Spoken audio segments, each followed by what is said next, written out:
It's almost like I go into a time machine and go back in time to my parents' time, to our grandparents' time. And it's a comfortable feeling for me. And I wish and I hope that the younger generation will be able to also experience that too, because that's a part of history. The first day I brought home this Vanagon, I was actually pretty stoked about it because the overall story that's behind it, being the fact that it was at Young's old Volks home for 7 years, just kind of sitting and waiting to get, not claimed, but at the same time, like picked up by the potential buyer who had bought it sight unseen, you know, and the fact that it just seemed like a van that had such good bones that just needed to be taken to the next level, and that it just needed to be driven. And I knew that the engine had been rebuilt. I knew that Gary Young had done a bunch of stuff to it to make it roadworthy, and it always has been roadworthy. It just needed those services done to take it to the next level of its life. So what services were those? So it was a top end rebuild. So the heads were replaced, the radiator was replaced, the coolant lines were replaced, belts, you know, just stuff like top end stuff. You know, I mean, there wasn't anything outside of just heads, distributor, tune-up, oil change, timing, all that kind of stuff. Radiator, because the older one, you know, with these older Vanagons, you know, the story behind them is just that the cooling issues that they had with the factory cooling lines, they weren't as reliable as the newer vehicles. So when you put the stainless steel in it, it makes it a lot more efficient. You know, the old plastic that they used just would degrade, and then therefore you'd have heating issues. So those were done. So I already knew that the big stuff had been taken care of. So I was just like, okay, this is a great base to build on. And how many miles did it have when you got it? Oh man, I would have to say it had, I think it was like approximately 243,000 miles on it. So it was probably due for a top end rebuild. Yes, the fact that it went that long without a rebuild though is pretty amazing. I mean, a lot of people, what they didn't know is that you have to have a specific kind of coolant that goes through the system in order for it to work properly. You know, a lot of people don't put European blue coolant in these things, and they actually called and required it.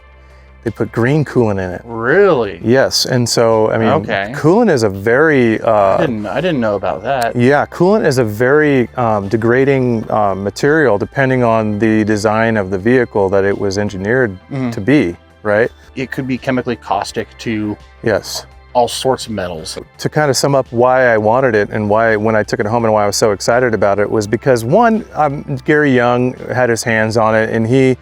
If the people who are listening to this doesn't know who he was, well, he was definitely a local celebrity here in terms of mechanics. You know, being the fact that he was one of the only classic Volkswagen mechanics here for 50 years. I mean, obviously back then it wasn't classic, it was just an everyday vehicle, but he was an icon, you know, here in Central Oregon, and anybody who passed through here, through California, Washington, you know, even the East Coast, doesn't matter where they were coming from, and they had a Volkswagen, air-cooled or water-cooled, they were taking it there if they broke down. My shop deals with the same thing now. You know, we have people going to Burning Man, or it doesn't matter if they're in the summertime, if they're going on a camping trip and they get stranded. You know, we're the only classic Volkswagen repair shop, aside from one other who's really good, that can handle these things. You know, we're honored, we're grateful, and I'm happy that I have at least, well, I say I have, I just sold this to a gentleman in Corvallis who's absolutely ecstatic to have it. So what was the story? How did it end up at Young's? 5 years ago, I was over at their shop when I had my classic Volkswagen dealership, and I would go over there all the time to help them out. They'd help me out with some of the stuff that I had in my inventory and stuff like that, and I saw it sitting there for quite some time. And I asked Gary, I said, what's the word on this? And he goes, well, it's been sitting here for X amount of time. And I thought, wow, 5 years, that's a long time, you know? And at that time it was 5 years.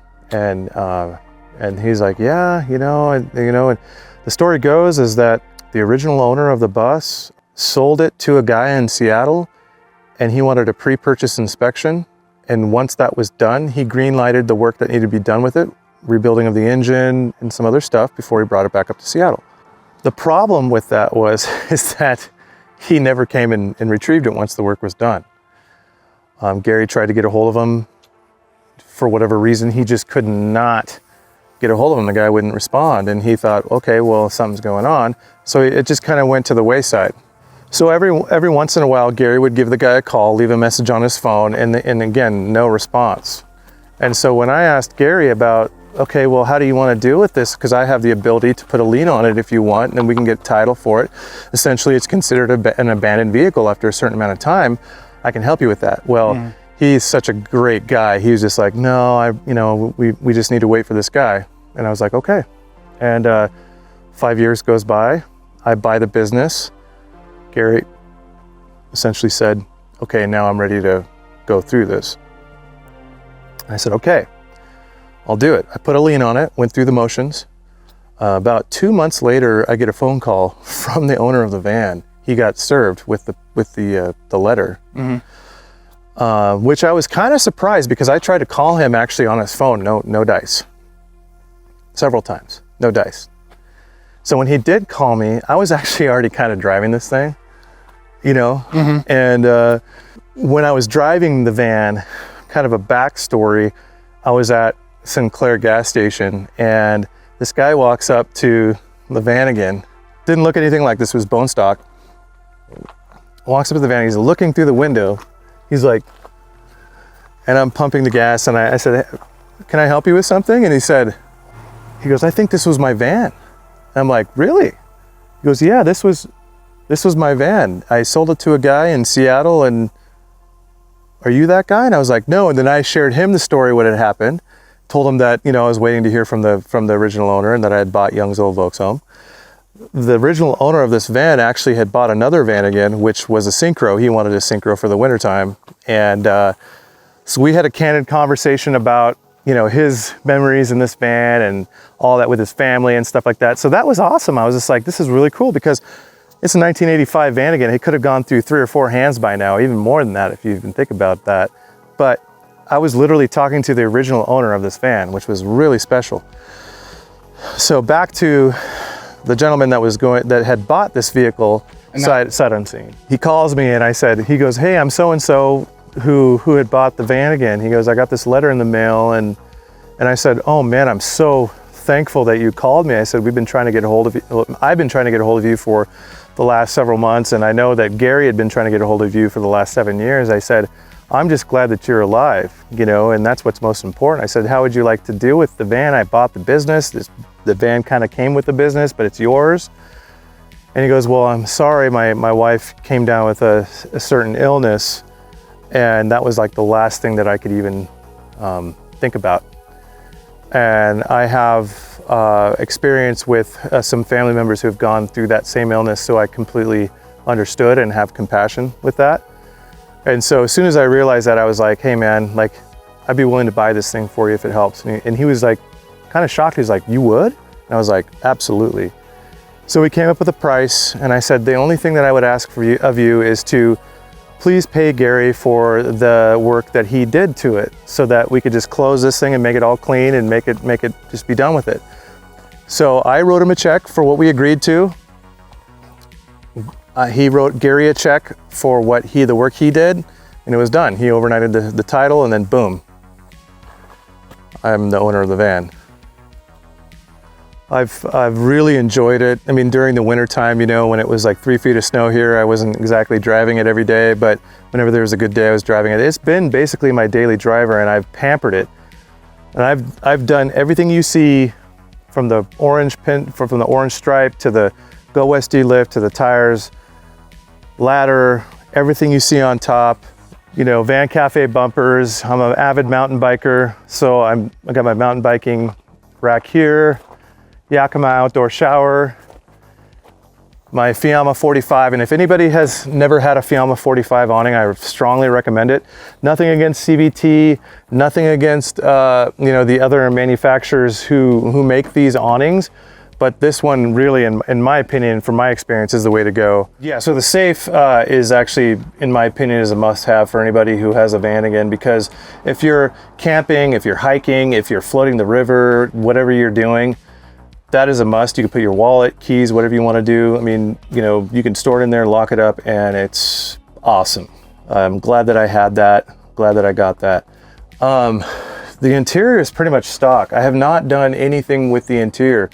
It was so bone stock in such good condition, the fact that it was a one owner and the previous owner took such good care of the interior, that there was really no flaws in it.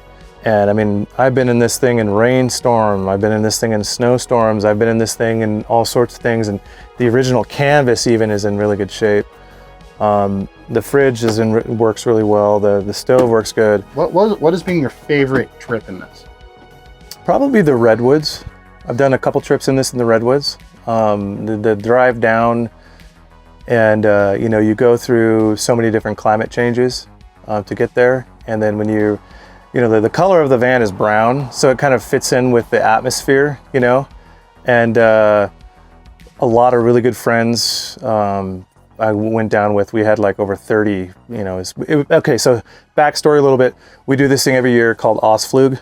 It's with our Central Oregon Air-Cooled Association that we do, and a bunch of other air-cooled, water-cooled clubs come together, and we all just like journey down into the Redwoods, and whether it's been from Seattle all the way down to from Bend, from Southern Oregon to Northern California, we all meet up. So there's like usually 30 of us. So it's really a neat environment because we take over an entire like Jebediah State Park, you know, and it's an opportunity for everybody to kind of just talk about what they've done to their vehicles. It's like any other car shows, really, but it's actually a live, like a real life live car show where everyone's actually living it instead of just showcasing it.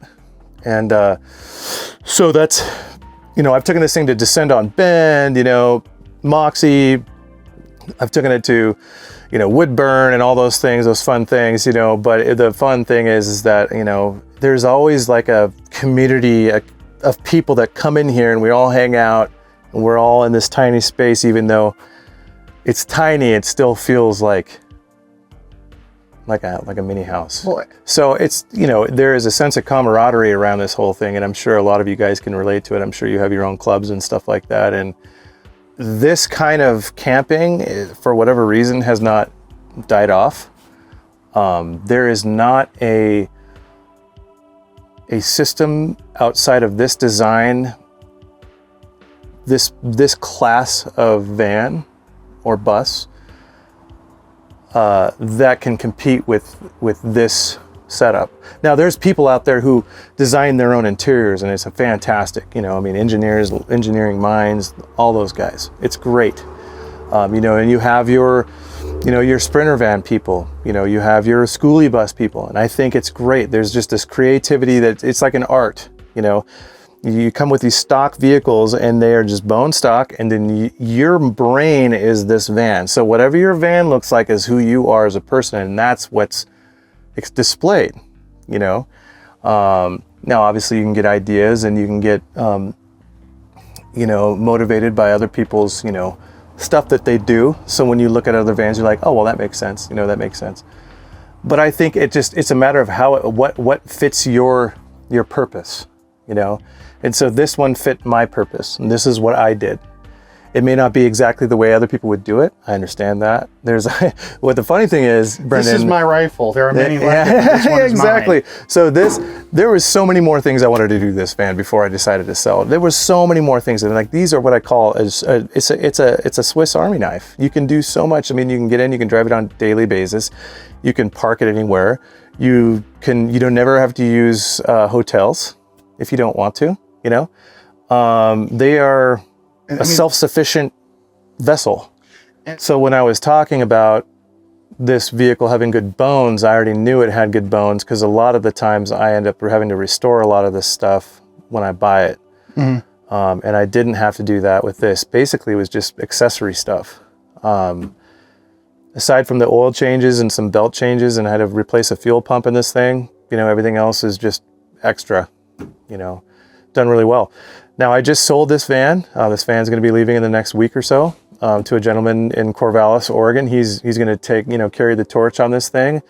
And the only reason why I sold this van, this awesome van, which was a really hard decision to make, was because I had an incredible vehicle that came into my life, and I had to have it. Since I've had this van, well, other vans too. But since I've had this van in the last 2+ years, I have not had a single hotel room. I go visit friends, families out of state, anywhere.